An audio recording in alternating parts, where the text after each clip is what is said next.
उत्तर प्रदेश, पंजाब और केरल में होने वाले विधानसभा उपचुनाव की तारीख बदल दी गई है।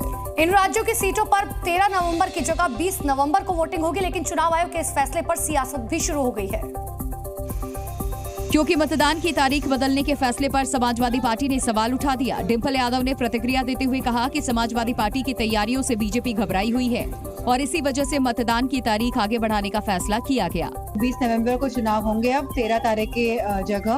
तो कहीं ना कहीं जहां हम लोग अच्छा कर रहे हैं और महाराष्ट्र में भी जहां समाजवादी पार्टी कुछ सीटों में चुनाव लड़ते हुए अच्छा करने का जो कार्य कर रही है, तो मुझे लगता है कहीं ना कहीं कुछ तालमेल बिठाते हुए यह जो डेट्स हैं ये बदली गई है। वहीं कांग्रेस ने दावा किया कि चुनाव में बीजेपी की हार के डर से चुनाव की तारीखों को आगे बढ़ाया गया। इतना ही नहीं, कांग्रेस ने आरोप लगाया कि चुनाव आयोग बीजेपी के इशारे पर काम कर रहा है, लेकिन मतदान की तारीख आगे बढ़ाने से भी बीजेपी को कोई फायदा होने वाला नहीं। चुनाव आयोग पूरी तरह से भारतीय जनता पार्टी का सपोर्ट कर रहा है, उनके मनचाहे हिसाब से चुनाव तय कर रहा है, उनके मनचाहे हिसाब से डेट दे रहा है, उनके मनचाहे हिसाब से अधिकारी सुनिश्चित कर रहा है।